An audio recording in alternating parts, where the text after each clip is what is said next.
हर साल के तरह इस साल भी जो रमजान के जो महीना है, खास करके हमारे माइनॉरिटी के भाइयों बहनों बच्चों बुजुर्गों आज अल्लाह के बंदे होकर अल्लाह को प्रे करते हैं। प्रे करते टाइम में केवल अपने लिए नहीं प्रे करते हैं, पूरा हिंदुस्तान और विश्व में शांति होना। ये जो वार हो रहे हैं अच्छा नहीं है, अल्लाह का खिलाफ है। अल्लाह कभी नहीं चाहता आपस में भेद रखना, सब मिल के रहना। इसलिए आज रमजान के जो प्रे में लोग खास करके पूरे दुनिया में जितने भी गरीब है जो बीमार है उन सबका भला बंदे। इस महीने में दुआ मांगकर उनका तबीयत के बारे में जो प्रे करने का जो रियाज है ये बहुत बड़ी बात है। मैं खास करके ये कम्युनिटी में देख रहा हूँ और हर साल हम पिताजी के जमाने से इफ्तार का कोटा जो खाने देने के जो रिवाज है हमारे केवल हमारे अल्प सेवा है, लेकिन बड़े त्याग करके अपने पूरे एक महीना हमारे भाई लोग रमजान के दिन उपवास रहते हैं। खाली रात में जो मिलता है वही लेते हैं, दिन में तो पानी भी नहीं पीते हैं, लेकिन पूरे अल्लाह के हिफाजत में अल्लाह से दुआ मांगते हैं दुनिया की शांति। इसलिए मैं उन लोगों को मैं बहुत बड़ा दिल से मैं शुक्रिया अदा करता हूँ। हमारे दावत को कबूल कर कर यहाँ पर उपस्थित होकर दावत स्वीकार किया है और हम सबको दुआ दिया है। और आने वाले दिन में भी रमजान के दिन भी पूरे मास मिलकर जो प्रे करते हैं। तो मेरा रिक्वेस्ट है जो ईरान इराक में जो युद्ध हो रहा है, कई मुल्कों में जो मुसलमान कंट्रियों में एक लड़ रहे हैं, ये अच्छी बात नहीं है। तो ट्रम्प की जो बदमाशीगिरी से ये सब दुनिया में हमें अकेला रहना बोल के चाहता है। पिछले का इतिहास है, अलेक्जेंडर ने पूरे दुनिया को जीता था, लेकिन जब उन बीमार पड़े उनका दौलत शौहरत उनके जो डायमंड पूरा ले लो मेरे को ठीक करो बोल के अलेक्जेंडर जब दुनिया के सामने रखे लोगों के सामने रखे तो भी उनको ठीक नहीं कर सके। जब अलेक्जेंडर को मालूम हुआ ये सब नहीं होने वाली बात है, हम खाली हाथ आए खाली हाथ जाना है, इसलिए मेरे को जब गाड़ते हैं तो दोनों हाथ ऊपर रखकर गाटो। तो लोगों को मालूम होने मेरा एक संदेश, हम जो भी लाए खाली आए और खाली जाना है। इसलिए अल्लाह का बंदे होकर जब तक जिस्म में जान है लोगों से प्यार करते हुए हमारा जिंदगी गुजारना बोल के एक संदेश हमारे सिकंदर साहब ने किया था। वही अब ट्रम्प को भी बताना पड़ता है। तो ट्रम्प जो कर रहा है जो खेल खेल रहा है ये अच्छा बात नहीं है। ये दुनिया में विश्व में अशांति लाने के जो काम कर रहे हैं। इसलिए हम आप लोगों के तरफ से जो जब प्रे करते हैं तो अल्लाह उनको अक्ल दे, ऐसा प्रे करो अक्ल दे और दुनिया में शांति लाए। सब लोग प्यार से जाएंगे बोल के आने वाले 4-5 दिन में जो रमजान का आपका ईद का जो मौका है मैं एडवांस मैं जब भी आपको बधाई देता हूँ। अभी भी हमारा दावत स्वीकार कर यहाँ आप आए तो एडवांस में रमजान का मुबारकबाद देते हुए आप लोगों का और एक बार शुक्रिया अदा करता हूँ। सलाम अलैकुम।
खतरे सुल्तानी के गुंबद पर, नहीं तेरा नशेमन खतरे सुल्तानी के गुंबद पर, खुशाही है बसेरा कर पहाड़ों के ढलानों से।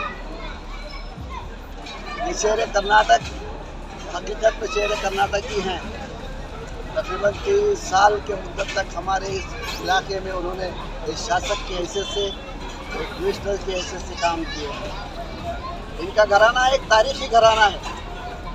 इनकी तारीख तकरीबन 50 साल है, जिसमें हमको 45 साल से हम इनको जानते हैं।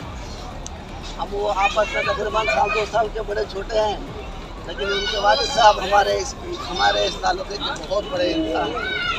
यहाँ के जात पात को ख़त्म करने वाले, यहाँ के जात पात को ख़त्म करके माइनॉरिटी को, दलित को एक करने वाले वाहिद शख्स वेंकैया गुत्तेदार साहब थे। उन्हीं की वजह से हमारे इलाके में सारे माइनॉरिटी और दलित एक हुए, और उन्हीं की मेहनतों की वजह से और उनकी कुर्बानी की वजह से मालिका साहब तकरीबन 6 मरतबा हमारे इस इलाके में शासक बन के रहे। आज के इस मौके पर हम मालिका साहब के साथ उनके वालिद साहब को याद करना हमारा धर्म बन जाता है। आपकी खिदमत बहुत कुछ है, उसको गिनाने के लिए अब यहाँ वक्त नहीं है। तकरीबन हमारे इस इलाके में 25-30 उर्दू स्कूल आपके हाथ से शुरू हुए, ये हकीकत है। लेकिन उसके बाद से अब तक कोई एक उर्दू स्कूल चालू नहीं हुआ, और उसकी खैर कोई भी पूछने वाला भी कोई नहीं। हालात आज के बहुत बिगड़ को है, लेकिन ऐसे रहनुमाओं की जरूरत भी है जिनके पास जात पात नहीं है, धर्म नहीं है, भेद नहीं है, किसी किस्म का उनके पास भेद है ही नहीं। अपनी पूरी सियासी ज़िंदगी में कभी उन्होंने हिंदू मुसलमान नहीं किया, कभी उन्होंने कौन से पार्टी में ही क्यों ना हो। आज इन्हें बीजेपी को जाना पड़ा, लेकिन हमारे दिल से तो नहीं निकले। बीजेपी अलग चीज़ है, लेकिन हमारे दिल से तो साहब नहीं निकले, हमेशा है, हमेशा रहेंगे। और आप सब लोगों से भी हमारी गुजारिश है कि आप पार्टी ये वो सब देखने से बजाय उनकी खिदमत को देखें, उनके जज्बात को देखें, उनके अंदर की जो कैफियत है, इनके ऊपर कोई ऐसा चार्ज नहीं है। ऐसे बहुत से सियासतदान हैं, एक 30-40 साल की पीरियड में रहते हुए बहुत से चार्जेस उसके ऊपर होते हैं। हमारे इन सारे लोगों से मैं कहता हूँ, हमारे मालिका साहब के ताल्लुक से एक सिंगल चार्ज तो बताओ, किसी में हिम्मत है? नहीं, हालात आते जाते रहते हैं। हमारे मेहनत से मैं इस बात को उम्मीद करता हूँ कि आप इनका हमेशा से ख्याल रखें, और हम भी ख्याल रखेंगे, आप सब भी ख्याल रखें, कहते हुए अपनी बात को। अस्सलाम वालेकुम रहमतुल्लाहि व बरकातुहू। ये आज का दिन हम सब लोगों के लिए बहुत खुशी का दिन है कि जैसे हर साल हमारे माजी मिनिस्टर साहब, माजी एमएलए साहब, मालिका गुत्तेदार साहब, जैसे हर साल बहुत, जैसे हम छोटे थे तब से देख रहे हैं, इनके पिताजी के ज़माने से हमेशा मुसलमानों के लिए जो रमज़ान में रोज़ा रखते हैं उन लोगों के लिए इफ्तार की दावत का इंतज़ाम करते हैं। बहुत पहले से करते आ रहे हैं, हमेशा कर रहे हैं, इस साल भी किए हैं, और सब मुसलमान उसके अंदर आके शरीक भी हुए, आगे पहुँचे और बहुत अच्छा इंतज़ाम किया है। हम उसके वास्ते उनका बहुत शुक्रिया भी अदा करते हैं। ये बहुत एक अच्छी मिसाल है कि हम मुसलमानों के साथ, अल्पसंख्यक के साथ, माइनॉरिटीज़ के साथ आपके बहुत अच्छे ताल्लुकात हैं। ये इसकी एक वाज़ी निशानी है। ये हमेशा आप करते आ रहे हैं, हम उम्मीद करते हैं आप आइंदा भी करेंगे। ये ऐसे ही प्यार मोहब्बत से जैसे पहले भी रहे हैं, अब भी हैं, आइंदा भी रहेंगे, तो ये हमारा मुल्क और हिंदुस्तान बहुत आगे बढ़ेगा और तरक्की होगी, मुसलमान तरक्की करेंगे, हमारे और दूसरे जो ब्रदर हैं, हमारे और दूसरे भाई हैं, वो सब तरक्की करेंगे, हमारा देश आगे बढ़ेगा। और ये रमज़ान का बहुत मुबारक महीना है। हम मुसलमानों की ये इबादत का, दुआ के कबूल होने का वक्त है। जैसे अभी हमारे माजी एमएलए साहब भी बता रहे थे, बहुत अच्छा नॉलेज है उनको भी रमज़ान के बारे में। ये मुसलमानों की दुआ कबूल होने का अल्लाह के नबी अलैहिस्सलाम ने वादा किया है कि मुसलमान की दुआ रमज़ान में बहुत कबूल होती है। इसलिए हम सब मुसलमान हमेशा से अपने लिए और हमारे मुल्क के लिए हमेशा से दुआ करते आ रहे हैं। आइंदा भी हम करेंगे कि हम मुसलमान और हमारे जो दूसरे भाई यहाँ रहते हैं सब अमन शांति से रहें, सब सुकून से हिल मिल कर और अच्छे तरीके से रहें। और आइंदा आने वाली 2-3 दिन 4 दिन के बाद जो ईद है वो बहुत आसानी से खुशी के साथ हो, इस दुआ के साथ और इस उम्मीद के साथ हम अल्लाह से दुआ करते हैं कि ये अमन और शांति के साथ पूरे मुल्क में ये ईद उल फितर की ईद बहुत अच्छे से गुजरे। अस्सलाम वालेकुम। ಈ ಇಫ್ತಾರ ಕೂಟದ ಸನ್ಮಾನ್ಯ ಶ್ರೀ ಮಾಲಿಕ ಗುತ್ತದಾರ ಸಾಹೇಬರ ಕಡೆಯಿಂದ ಆಯೋಜಿಸಲಾಗಿದ್ದು ನಾವು ಹಿರಿಯರಿದ್ದ ನೋಡ್ಕೊಂಡು ಬಂದೀವಿ. ಅವ್ರ ಮನೆತನದಿಂದ ಯಾವಾಗಲೂ ನಮ್ಮ ಮುಸ್ಲಿಂ ಬಾಂಧವರಿಗೆ ರಂಜಾನ್ ಹಬ್ಬದ ಯಾವಾಗಲೂ ಇಫ್ತಾರ ಕೂಟ ಏರ್ಪಡಿಸುತ್ತಾ ಬಂದಿದ್ದಾರೆ. ಮತ್ತು ವಿಶೇಷವಾಗಿ ನಾವು ಅವ್ರ ಜೊತೆಯಲ್ಲಿ ಬಿಜೆಪಿಯಲ್ಲಿ ಇದ್ದು ಕೂಡ ನೋಡಿದ್ದೇವೆ. ಅವರು ನಮ್ಮ ಸಮಾಜವನ್ನು ಭಾಳ ಎತ್ತಿ ಹಿಡಿದುಕೊಂಡು ಬಂದಿದ್ದಾರೆ. ಈಗ ನಾವು ಕಾಂಗ್ರೆಸ್ ಪಕ್ಷದಲ್ಲಿ ಇದ್ದೀವಿ, ನಾವು ನಮ್ಮ ಸಾಹೇಬರು ಎಲ್ಲರೂ. ಈಗ ಜನ ನೋಡಿದ್ರೆ ಒಂದು ಸಮುದ್ರದ ಒಂದು ಅಲೆಗಳು ಹೆಂಗೆ ಬರ್ತಾವ ಆ ನಮ್ಮನ್ನ ಒಂದು ಜನ ಬರ್ತಾ ಇದ್ದಾರೆ. ಒಂದು ಅಷ್ಟು ಪ್ರೇಮ ಏನೋ ಒಂದು ಸ್ವಲ್ಪ ನಮ್ಮ ಸಮಾಜದವರು ಎಲ್ಲ ಹೆಚ್ಚಿನ ನಮ್ಮ ಸಾಹೇಬರಿಗೆ ಒಂದು ನಂಬತಕ್ಕಂಥ ಸಮಾಜದ ಜನ ಒಂದು ಸ್ವಲ್ಪ BJP ಹೋಗಿದ್ರು ಒಂದು ಸ್ವಲ್ಪ ಅವರು ಒಂದು ಸ್ವಲ್ಪ ಕೋಪ ಮಾಡಿಕೊಂಡು ದೂರ ಆಗಿದ್ರು. ಈಗ ಎಲ್ಲರೂ ಒಂದು ಸ್ವಲ್ಪ ಸಮೀಪ ಬರ್ತಾ ಇದ್ದಾರೆ. ಎಲ್ಲರೂ ಒಂದು ಭಾಳ ಒಳ್ಳೆಯ ವಾತಾವರಣ ಸೃಷ್ಟಿ ಆಗ್ತಾ ಇದೆ ಇನ್ನು ಬರುವಂಥ ಮುಂದಿನ ಎಲೆಕ್ಷನ್ ಸಮಯತನ. ಅದಕ್ಕೆ ನಮ್ಮ ಸಾಹೇಬರು ನಮ್ಮ ಸಮಾಜಕ್ಕೊಂದು ಭಾಳ ಎತ್ತಿ ಹಿಡ್ಕೊಂಡು ಬಂದಿದ್ದಾರೆ. ನಮ್ಮ ಸಮಾಜದವರು ನಾವು ಅವರಿಗೆ ಧನ್ಯವಾದಗಳು ಅರ್ಪಿಸ್ತೀವಿ. ನಾವು ನಮ್ಮ ಸಮಾಜಕ್ಕೆ ಯಾವಾಗ ಭೀ ಎತ್ತಿ ಹಿಡಿದಿಲ್ಲ. ನಾವು ನೋಡಿದ್ದೇವೆ, ನಾವು BJP ನೋಡಿದ್ದೇವೆ ತಾವು ಏನೋ ಮಾಡಿದ ಕೆಲವೊಂದು ಪ್ರಶ್ನೆಗಳು ಹಿಂಗಿರ್ತವೆ, ನಾವು ಉತ್ತರ ಕೊಡಪ್ಲಿ ಇರಂಗಿಲ್ಲ. ಆದ್ರೂ ಭೀ ಅವ್ರು ನಮ್ಮ ಸಮಾಜಕ್ಕೆ ಅಷ್ಟು ಎತ್ತಿ ಹಿಡಿದಿದ್ದಾರೆ. ನಾವು ನಮ್ಮ ಸಮಾಜದ ವತಿಯಿಂದ ಅವರಿಗೆ ಧನ್ಯವಾದಗಳು ತಿಳಿಸ್ತೀವಿ. ಮತ್ತು ಅವರು ನಮಗೆ ಒಂದು ನಮ್ಮ ಧರ್ಮದ ಬಗ್ಗೆ ಹೇಳಿದ್ರು. ಮುಸಲ್ಮಾನರು ರಂಜಾನ್ ತಿಂಗಳಲ್ಲಿ ಒಂದು ಸ್ವಲ್ಪ ಪ್ರಾರ್ಥನೆ ಮಾಡ್ರಪ್ಪ, ದೇಶದಾಗ ಏನೇನು ಇದು ನಮ್ಮ ದೇಶದಾಗ ಜಗತ್ತಿನಾಗ ಏನೇನು ನಾವು ಅನಾಹುತಗಳು ನಡೆದಾವ ಅದ್ರ ಬಗ್ಗೆ ಒಂದು ಸ್ವಲ್ಪ ಪ್ರಾರ್ಥನೆ ಮಾಡಿರ್ತಂದು ನಾವು ಪ್ರಾರ್ಥನೆ ಮಾಡ್ತೀವಿ ಸರ್.